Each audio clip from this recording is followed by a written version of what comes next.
Welcome on the panel Shri Satish Lokaraju, Senior Vice President WIZ Freight.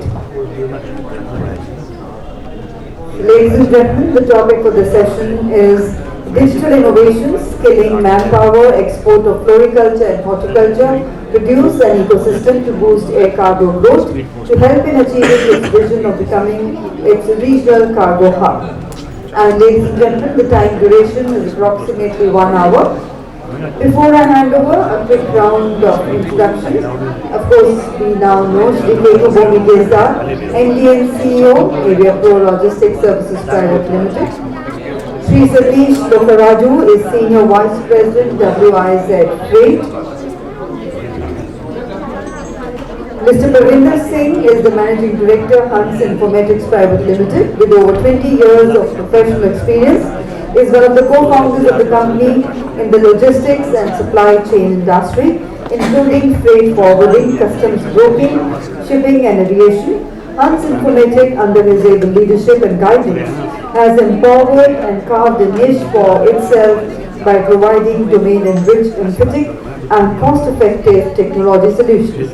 He has been rewarded many a times by various industry associations and renowned trade publications for his immense contribution to providing innovative software solutions to the logistic industry and supported for its growth.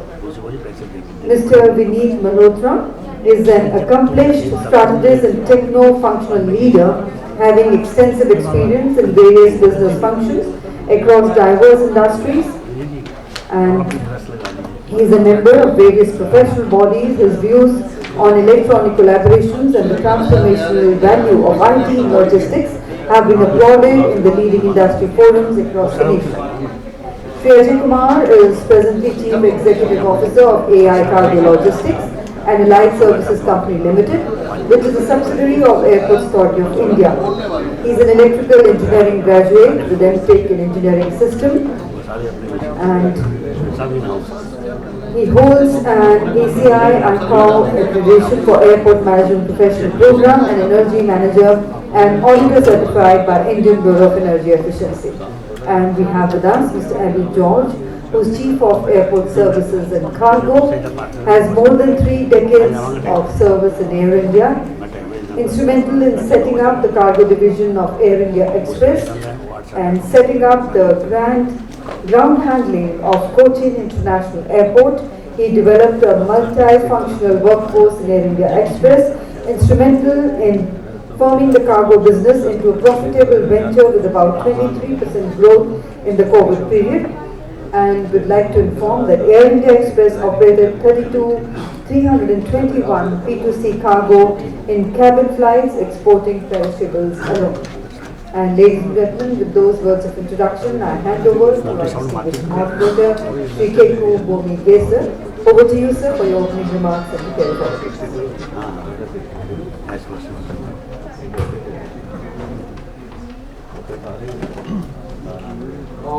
Good afternoon, ladies and gentlemen. I stand between you and lunch, so the more attention I get from you, the faster we'll be able to conclude it. So, for those of you who have some other work to do, I think this session is going to be very fruitful and rewarding to all of you. So let me begin by thanking FAST once again, Mr. Agarwalji and the rest of the team. Probably this is, I think, my 4th seminar or conference I'm attending in the last couple of months on cargo. Never had that been done, I think, in the last 10 years. So I'm so happy to see that there's a lot of talk on cargo being handled everywhere. And kudos to the organizers for recognizing and addressing the needs of what cargo should be all about. So, big discussion points today.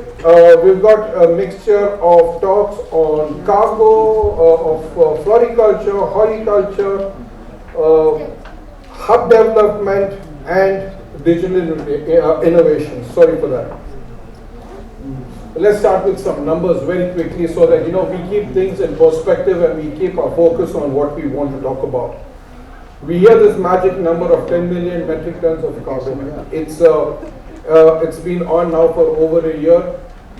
There's a lot of debate on this number. Should we, can we, will we, won't we, etc. My short answer is we will. We did last, I think, 3.14 million metric tons, which I think 1.2 to 1.3 million metric tons came from domestic cargo. I have been all my life on international cargo. I recently moved where my focus is on domestic cargo. And trust me, ladies and gentlemen, that is one heck of an area that we never paid attention to earlier, which I can see immense growth potential and possibility. Especially after what happened in COVID, we realized what Tier 2 cities are, what Tier 3 cities are, how it's important for growth or development, and how India will get connected only and only when we are able to connect these airports and the hinterlands from those airports. You've heard of some very new phrases and terms in our industry. You hear Gati Shakti, you hear Mueller, you hear so many other terms, very, very encouraging from the government and the ministry. I've personally been involved in this in my previous life, and I can tell you it is really exciting and contended, seeing these in fruition at this moment. There's also one big number that I keep referring to quite often, and that is the growth of our country, and I'll tell you why I think it's important. We recently scaled up to the top 4 economy of the world. We should be in the top 3 by 2030. Thereabouts the same time where we plan to have our 10 million metric tons of cargo. And post that, I think, my view, I don't have a crystal ball today on my table, but by the time we celebrate 100 years of independence, I think we'll be there right on top. That's my view. Now, you see on my panel, I have a mixture of terminal operators, technological wizards. I have airlines, and I have a good mixture of people who will give you a little bit of flavor, if I may use that term, on what we want to see move and make India a cargo hub. I spoke of it a little while in the previous session as well, and I will further get into this as we go by. Let me start with both Vineet and Pavinder being the technological people on this panel, and I will ask Satish to pitch in on that. Last 30 years we had IT, right? Then we had FinTech. Everybody on the digital platform, Paytms, everything on the world come up. Now we have something called agri-tech. New term for me. I didn't know what agri-tech meant, but I just realized after reading that this is going to be the next big game changer. And when I tell you how important this is going to be, you will realize that this is going to be something like a $30 to $35 billion market, where agriculture is going to be not just digitized, not just paperless, etc., but we are going to actually do business transactions on them. We have been doing that currently on the Flipkarts of the world, where we get processed food. We also have Blinkits where we get fruits, vegetables, but that is probably on the last mile. I'm going backwards to go into the first mile. I'm going backwards into those times where we are going to interact with the producers of this agricultural produce. So, Vineet, Parminder, Vineet, to you first. $35 billion market on agri-tech. Your first initial thoughts. So, thank you so much. Let me introduce another word called the logistic tech. Now, if you look at those of you who possibly track private equity investments across the world, this is the third largest segment in the world where private equity is investing money. Which means logistics, obviously post-COVID, is something which people see value in. Okay. And obviously agri-tech would also be something very similar. I've been also listening to the conversations which were happening. I have a question for the audience here. How many people have seen an elephant? Yeah. Just about everybody. have you also seen, and I'm sure everybody would have seen, there's a story around 9 blind men and the elephant? Yep. Who's this elephant, do you think? And who are these 9 blind men? These are the cargo stakeholders, and the elephant is cargo.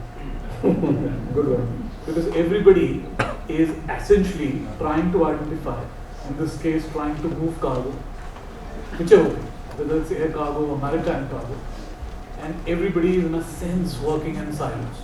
That's the picture, which kind of comes up.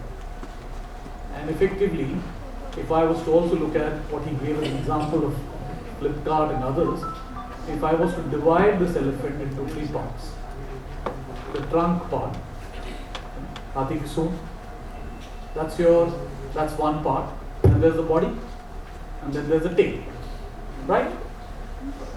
The first part, in the IT parlance, that where we come from, is everything around pre-shipment. It hasn't become a shipment. Here is an exporter, here is an importer, trying to figure out something in terms of selling, buying, and then trying to figure out how does this whole thing move? Where is the capacity? Where is the rate? How do I move this to somewhere where it can take off? The middle part is all what we have spoken about, largely around the fact that how does it get handled, where does the shipment, what happens on regulatory authorities and so on.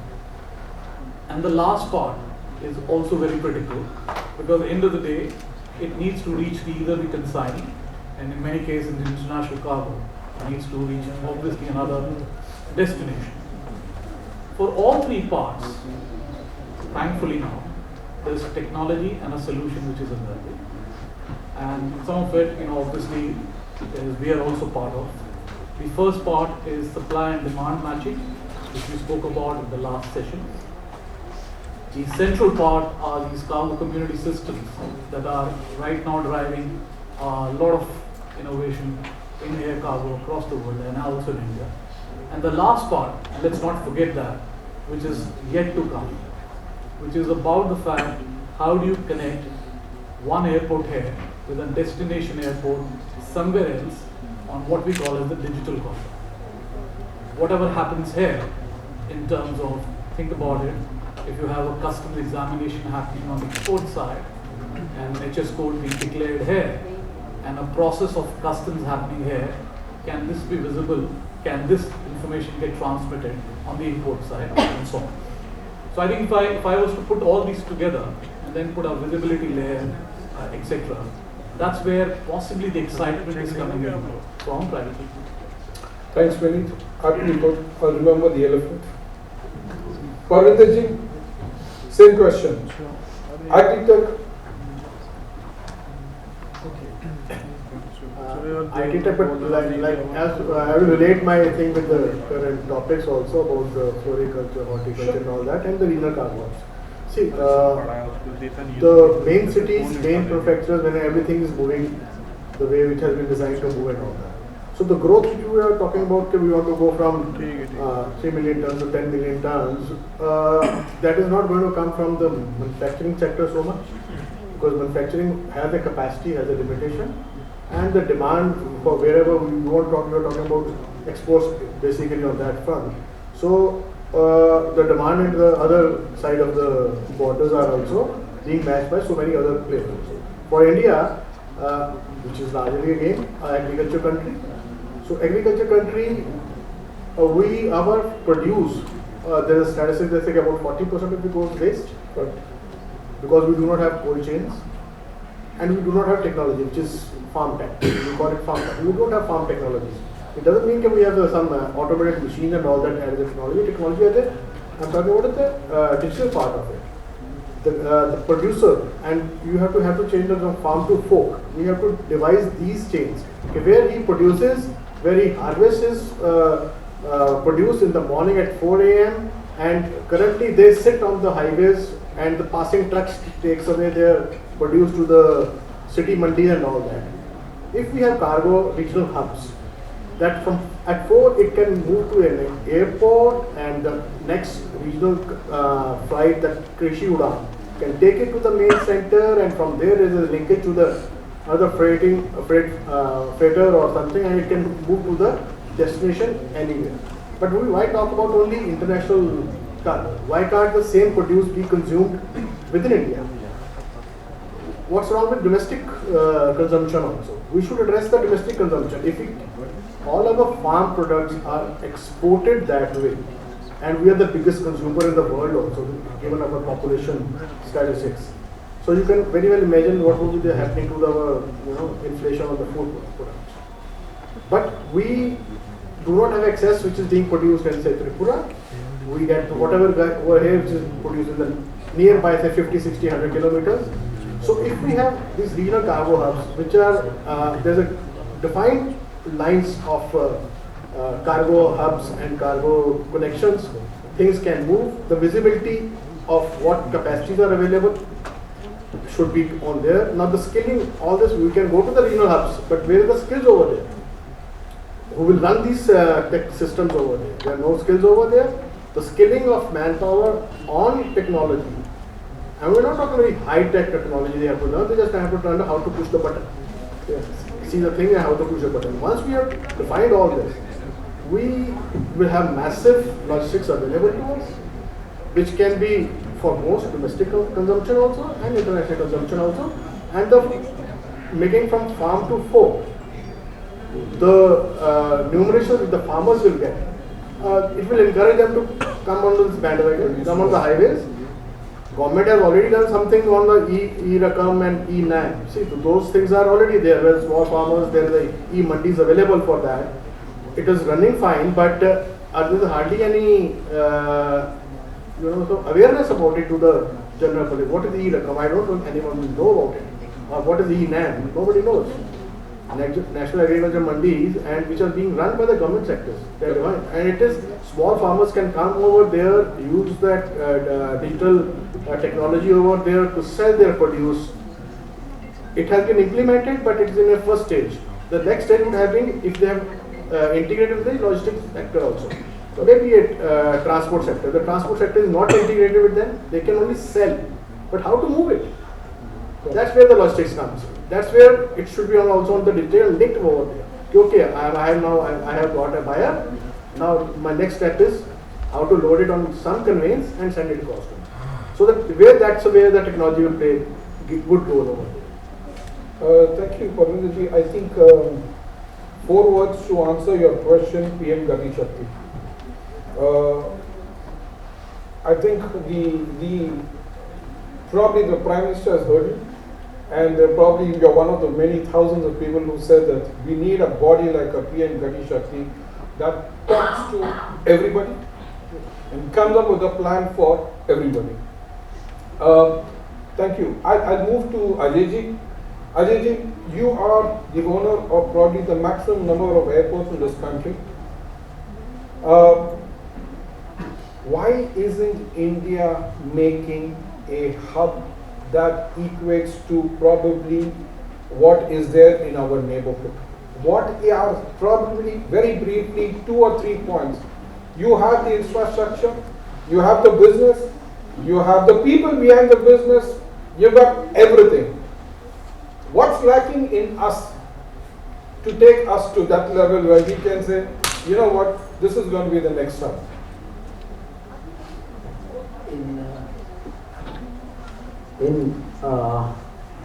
What you said is quite correct. In our neighborhood, in presentation which we started from this morning, Hong Kong is the biggest airport or first airport, which is very nearby to us, not far away, and we are and very small country, not having its own produce or own manufacturing, and they are number one. The reason, single reason is that they have aligned their policy towards that business, towards that. And where we are lacking, we are standing here and there and not aligned. And if we want to move, you have to be aligned. Nothing else, nothing more. If we go back to Hong Kong history or something, when they started and targeting, when they targeted they must be transportation hub for international cargo, they started with the 3-4 things, and one of the things was policy alignment towards that business. Infrastructure, definitely physical infrastructure is there, they are using technology, that is one part. But policy alignment was very big thing, what they did there in Hong Kong, and those are papers available on net also. You can, everyone who is interested can go through them, what they did for that business. Because if without aligning everybody, if that was possible, that could have done by now. Then second thing, we have a vision about 10 million metric ton cargo, which I'll also support you to quite achieve. Why? Our domestic market is quite good. We are having so much number of airports, but where we are lacking right now, one gentleman from audience side, Mr. Divakar Goyal, also pointed out what we are taking processing time at airports, either domestic or international. Say flying time is 1 hour, 1 hour 50 minutes, 1 hour 30 minutes, but processing time at airport means preparing that consignment for loading and after unloading delivering that to the person is taking much more time, and that has to be looked into. Anyway, there should be standards. Why we are lacking there, we must look into that. And if we are not able to look into that, we will not be able to curtail cost also. And if we are not able to curtail cost, nothing will move much. We have to be efficient on that front also. Thank you, Anil. I'm going to go to Satish. I'm going to pin you down, as I always do wherever we meet. Why do I have to still use paper in the terminal, Satish? A good question, in sense. And on this table here as well. Correct. So I've said this not in one conference, but probably in many conferences that we need to get to paperless conferences, but not virtual, but physical. I think one of the legislation angle that all of us should keep in mind that the government legislation still mandates that you have to pass your shipping bill copy from one place to the other. Whether you go to the court today or you go to the police station today, they want everything on paper. Now, there should be a time when we should mandate that paper is the last thing that you should be using it. The classic case I can tell you, I can't, like today someone said it's not just the government but the private sector. So if you anytime walk into our office, you actually take off the printers, because the lesser you make printers available to people in office, they will stop printing homeworks of the children also. So if you come into my office today, the IT guy makes your life miserable by not allowing you to print, because that's something which I think is something a food for thought for everyone, is that get your printers off as much as possible. The more you get printers, I think you have the anxiety to print papers, sort of, it is one. Two, look at a legislation where whoever comes with paperless thought, incentivize them. Why are you asking me to print 38 copies of a bill of lading today or shipping bill today and present it to an officer who will put a signature in the last column of it? And I'm not going to send it anywhere, for heaven's sake. Again, it comes back into my own file and I store it for the next 7 years. And when I go into my storeroom, it will stink like nobody's business again, because I know that in summer it becomes very hot and in winter sort of it. So I think two things Keku clearly to answer: time for change, time to look at sustainability, time to amend the legislation, and time for organizations clarity to relook at what they can stop printing with immediate effect. Clearly. Perfect. Thanks, Satish. Can I just Please. One point from me, I'll add later. Okay. I was, very right on the terminal. I was with somebody yesterday.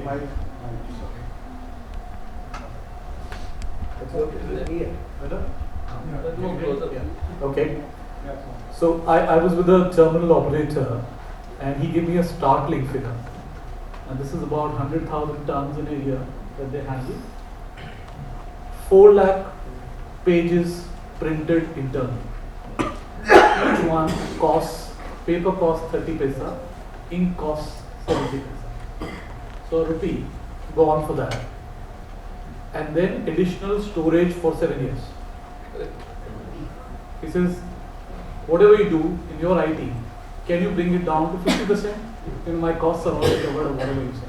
Correct. So I think that's the number of people which is going. Absolutely. I will add to that, like recently, not very recently, that as far as the paper is concerned at the port levels, particularly airport levels, the government has done a lot of initiatives with the customs going totally 100% paperless with e-Sanchit and all that. Now the paper is not required at the port. We implemented paperless at Delhi airport 5-7 years back. As a policy, the terminal operator was instructed not to accept any paper even if he brings with the shipment. Because by habit people still bring paper with the shipment, it was not required. The legislation is now okay, the paper will be printed, the airway copy will be printed only on demand. We are now scanning and uploading all this. There's a digital lockers over there, everything is there. So a lot of paper has moved away from the ports now. Yeah, still I'm talking about the air sector. Ocean sector, because BLs are still not so well organized in the ocean sector, the processes are not organized. But with the main shipping lines, they are already have entered into a collaborations and they are implementing EBLs. EBLs will be on your table, on your systems very soon, maybe in a year's time.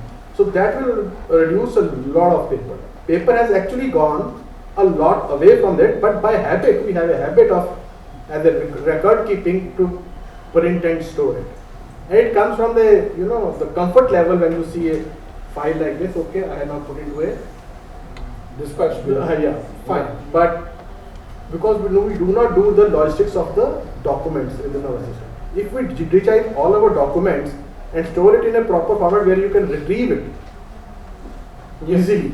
So people are not using systems for your office records also, storing and retrieving on demand. I think that's very well said, Parvinderji. If we can today fly with a mobile phone, I have simply no understanding as to why we can't book cargo with a mobile phone. Yeah, we have implemented system for offices where all the records of 7 years has been digitized and stored in a place and in the cloud, and people have a mobile, they can have secure access to that, and they do that. We implement for our office. Government is doing a lot of digitization. E-office, my company is doing scanning for the government sector. Lakhs and crores of pages we are scanning for them and uploading into the e-office software which the government runs now on e-office. I think that's really heartening to know, and I think as stakeholders in this industry, I think it's imperative of each one of us to move towards this. The word original itself is now a question mark. What exactly is an original paper in this era of digitization? Nobody has a clear answer. The question I have for you is, what's your success story behind it? Well, thanks, Keku. Good afternoon, ladies and gentlemen. It's well put by Keku, and I'm very proud of my team and the organization that I head. Now, I'll answer your question, but before that, this last 3 years, you wanted the mantra of success, right? The last 3 years that has taught me in businesses, you can do business with service as a motive. Business means profit. With business with service as a motive, business with profit alone as a motive. Last 3 years, we did that with service as a motive. Did we make money? Yes, we did. Did we serve? Yes, we did. Did we make a mark? Yes, we did. And how did we do? I'll tell you now. Here are my colleagues sitting out there. That lady, Gino, Rajesh, Patak. We have our strengths in southern India, and we operate from tier 2 cities. Trichy, Mangalore, Cochin, Thiruvananthapuram, where, like Parvinder said, it's all rural, it's all farm produce, that's it. No mega cities, no big manufacturing, it's just the produce that go there. End of March, last week of March 2020, you all know what happened.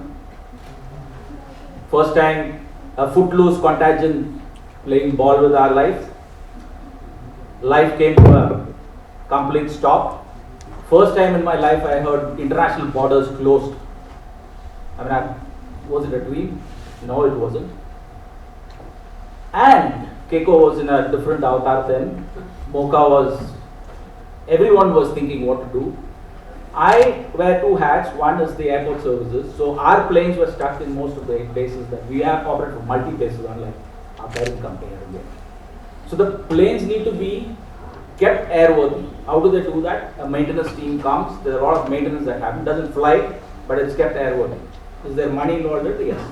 So we used to come to the airport when complete world was stopped, locked. We used to come to the airport and go back. Okay. And when we were going back one day, we all used to come in groups.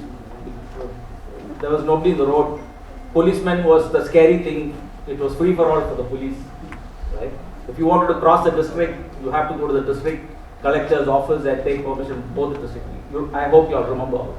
So we used to come in groups in one car. Once when we were going back from Kochi airport, the government of Kerala had permitted farmers to come and sell their produce. I come from Cochin. 50 kilometers from there is a city, town called Mueller. It's a pineapple country where there's a GI tag. So when we were coming from airport, we saw a truck laden with pineapples. He's selling it at 10 kilos, 50 rupees. In a normal time, that would have been into 10 or into 20. Why is he selling it? Because he has come to a standstill. Suicidal, if that's a word, capital S. So we got an idea, why don't we, and Mocha was giving us permission to do the P2Cs. Then it was called P2C. Now I'll call it freighters. P capital. Jargons evolved. Huh? Well, when we came back, we asked that gentleman what. We understood that he's coming from Moderator. He's got this, and there are plenty of them there, and there's plenty of produce. All of us, we went to this town, spoke to the farmers, and we understood that it is chaotic. They were not educated. They were clear farmers, like what you said. Do they require help? They wanted. So we lined up a agent, a cargo forwarder, right? Customs, we had to talk to them. These are again non-part people who will not know. We spoke to them. Airport authority, advantage was it was Kochi International Airport. I don't know if anybody from Kochi is here. They were very friendly to this idea. And ladies and gentlemen, from that day, we shipped 18 freighters, P2C, with about 20 tons of cargo per flight. And did it benefit the rural public? Yes, sir. And I started by saying, we did business with a service. Did it pay us? Yes, it did. Keku knows the rates. But when we went into the market, the other players, I won't call any competitors, they were scary because we priced it right. Was it service? Yes, it was service. And how do I get it back today? The COVID is gone. The contagion is kind of out. Today, these agents, they have become exporters. And who's the first choice in town? Air India Express, period. So they'll ask an agent, is there an Air India Express flying from Kochi or Calicut to Dubai? If it's there, it's that. Do I play with rates? Yes, I will have to. But am I as competitive as my competitor? Might be not. But still today, what I started by saying with the service is playing for me now. What has happened to my figures when I show it to my senior management, to my board? 68% YOY. 68% YOY. This was what we produced because of service. Where all it happened? Calicut, Trichy. If anybody from Tamil Nadu will understand, Trichy is the rural place of India today.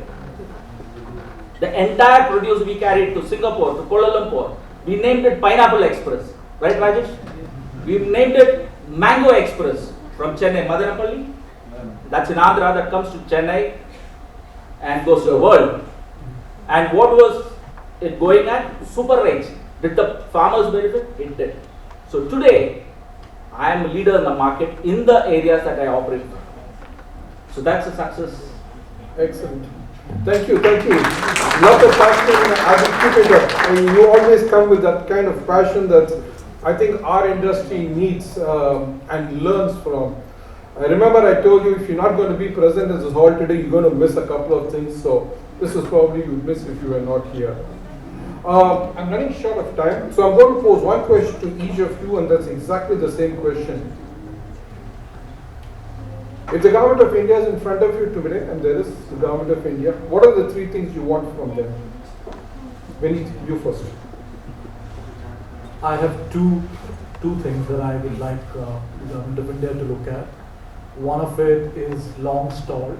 We have this whole concept of a national air cargo security system. Maybe you know this. On the port side, we do have this, but on the airport side, I don't think so. It actually moved forward, and there's enough base now available for us to go forward with ULIP being there and connecting everybody, and this could be there. That's number one. Number two, this is an idea which is happening in some of the. I mean, I know Miami does this. Since you spoke about pineapples and horticulture and the fact that agri produce is going, we can pick up one airport, one commodity. Okay, anywhere where the government can look at. Can we look at a pre-clearance mechanism? That is, let's say it's all going to Dubai. Whatever you do clearance for Dubai here in India. Much like passenger clearance happens if you were to go to US, you do it in Abu Dhabi. So these two suggestions for the government. When technology could possibly play. Thank you. Abhi, wish list. Yeah, the wish list is long, but I'll make it as small as possible.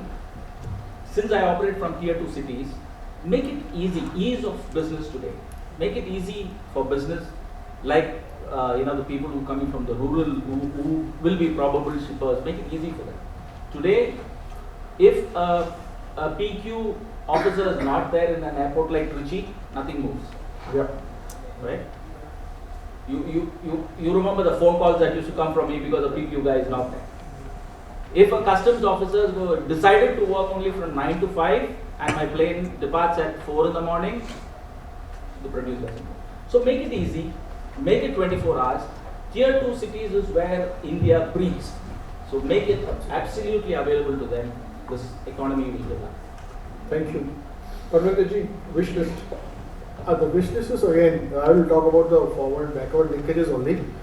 So the way the mass production is there for the floriculture, agriculture, we should have cold storage chains over there, visibility of capacities over there on the cloud for everyone, okay, and the transport to take it over there. Okay, if they miss a flight, but if there is a cold storage available over there, at least their produce will not go bad. It can go to the next flight. So if we adjust all these, and these tier 2 cities, tier 3 cities, I will go to tier 3 cities, they need to be trained on the systems, how to operate these e-mandis and all that, how to operate, how to check capacities. The young generation of these farmers is pretty tech savvy. They are doing, but then everyone doesn't have young children, and our education system, we know that how it penetrates over there. So we need to have the skilling centers over there and local infrastructure, like our initial in the second, we have irradiation centers over there, which plays a lot in extending the life of the produce. We can have regional hubs for that. We can do that. A great thing for our farming community. Thank you. Satish. Quickly, in sense, I think if you look at this hall, you have people above 40 years, fortunately, and you and I have been speaking on the same stage for the last 7-8 conferences in multiple cities. I think we need youngsters and education system which attracts more people. The need of the hour is that we are in acute shortage of qualified manpower. Companies are not making a genuine attempt to get the right talent into the cargo industry, and probably you and I will probably have to take retirement sort of thing. There's a huge amount of brain drain that is happening. Every year 5 lakh students are going to the US. How does the government look at bringing an Harvard type of an education system into India rather than allowing the US dollar to touch 85 and the fuel price to be out of the roof? If they don't think about it today, we are dying. So that's a serious thing that the government should look at. Brain drain, people, you're too much of brain drain. Yeah. Ajay ji. Uniform taxation is one thing. Second thing, what we are having in this list is the upper circuit rate bands in domestic market.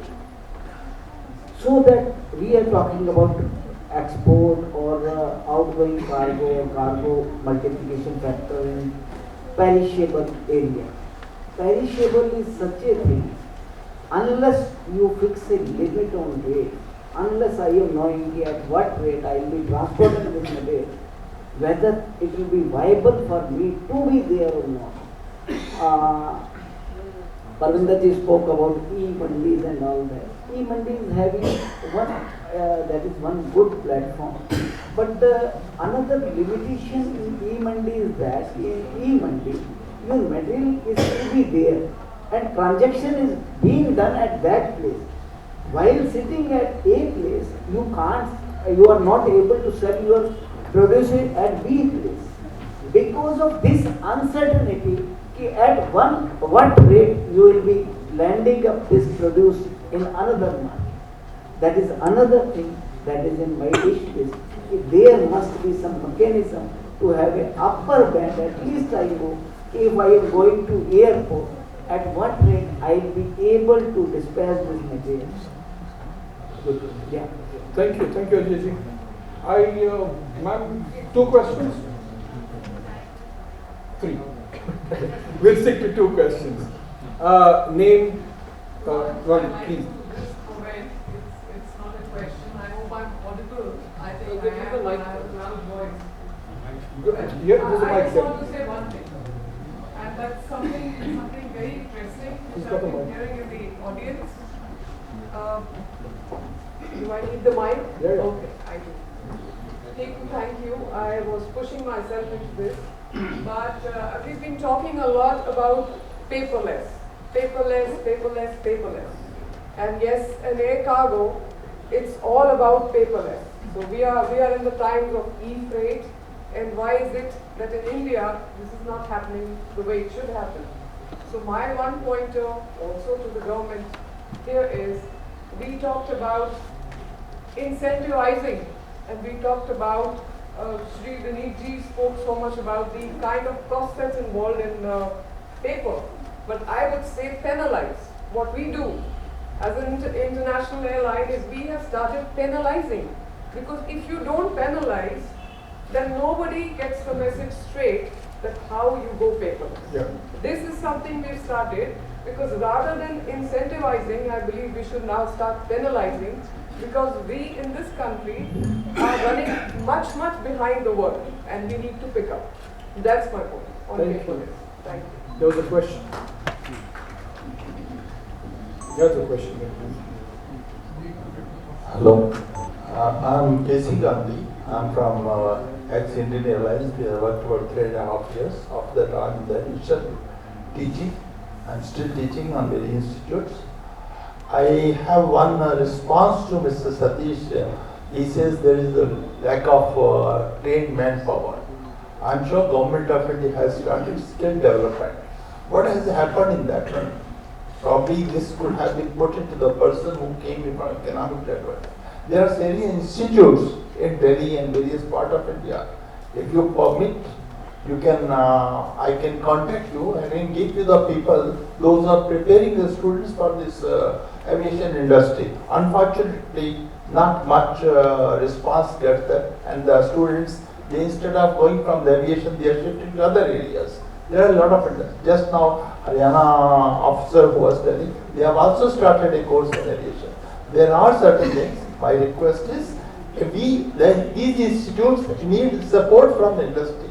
academia and industry, if they go together, there is no dirt for the manpower. Thank you. Let me just quickly answer that. The academics, because I teach myself at the thing, I have drafted the MIT University syllabus many years ago. Your current challenge is you are not in sync with the industry's requirement in terms of the basic cargo and the dangerous goods regulations, stipulations. So when you send in students to us, I am happy to take any number of students. I have 2 students of mine sitting there in thing. All 21 years and 23 years, my dream is to have every state represented in my organization, whether it is from Assam or whether it is from Tamil Nadu and the union territories. But our challenge currently is that there is a regulation by IATA in terms of your basic cargo regulation. So please look at it from an academic standpoint of having that inculcated in your syllabus like what the Indian Institute of Travel and Tourism comes. We are more than happy to support any institution. Just to supplement what Mr. Satish has said, well, IATA and DGCA, they are the 2 institutions, they have come up with the safety of the entire airport. They have inculcated the any license is valid for 2 years. And in the teaching, we give them 2 years course, we spend the money, and after that it's again left, they have to again go for it. My industry is when the people are coming from that one, that should be a situation where you people can train in your manpower, your training also. Because any person going, he needs to be acclimatized to the particular area. At that time, the DGR would say, we can teach them DGR as a part of cargo subject, but we cannot give them a certificate. Certificate has to be given by an institution which is approved by IATA and by the DGCA. I talk to you offline on this. We take that offline. Tell you what are the challenges. I can see a lot of hungry faces in this, and a lot of people will be cursing me for still standing here. Ladies and gentlemen, a big round of applause to my eminent panelists. And to yourself as well for being a fabulous audience here. Thank you so much and have a wonderful rest of the day. Thank you.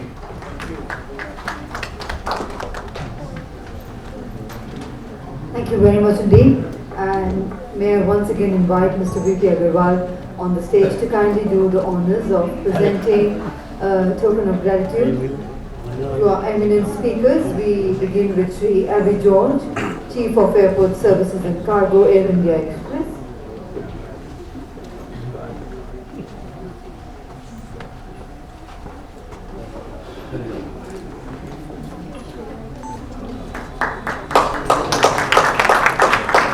We present to Shri Ajay Kumar, CEO AI Cargo Logistics and Light Services Company Limited.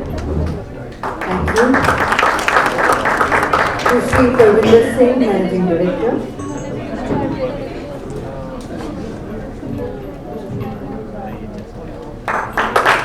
To Shri Vineet Malhotra.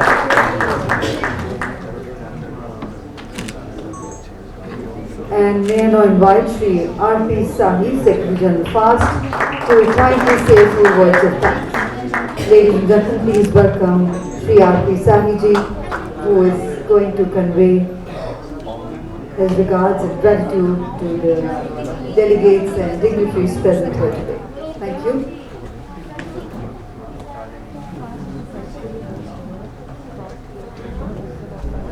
And a group photograph for the eminent panel here.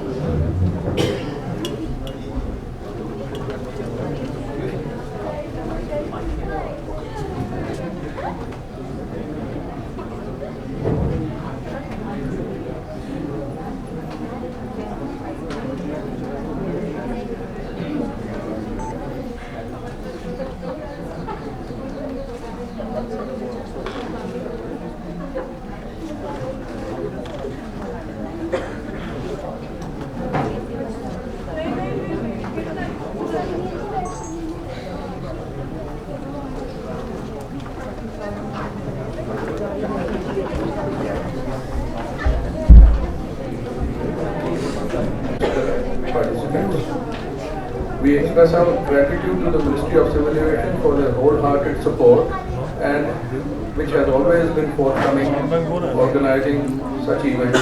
We greatly value it. Shri Sanjeev Edward, Chief Commercial Officer Dial at Shri Keku, Bomi, Gezdar. MD and CEO of Aviapro Logistics Services, have supported us and moderated the business sessions in exceptional manner. We are grateful to both of them for the excellent work of moderation of the sessions. Financial support extended by our sponsors and supporters such as India Glycols Limited, Civil Aviation Department, Government of Haryana, Skyways Air Services, GMR, Dial, have been of great help which enabled us to organize this seminar. Our earnest thanks and gratitude to them. We appreciate the contribution made by the learned eminent speakers. The moderators have thanked them and I do so once again. We greatly value the support and help extended by our associates, Air Cargo Forum India, ACFI, Air Cargo Associations, media partners for promoting the event.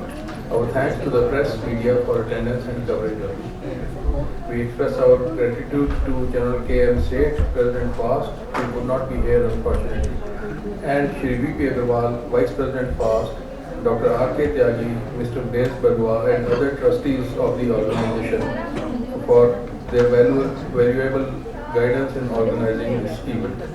It is under their dynamic leadership that Foundation has been organizing such challenging events in the field of civil aviation and tourism in the past from time to time. At the end, I must admit that no seminar or workshop can be successful without active participation of delegates. So I would profusely thank all of you for attending this, coming here, and this is a big encouragement for us to arrange such activities of common interest in aviation and tourism in future. Thank you very much for coming.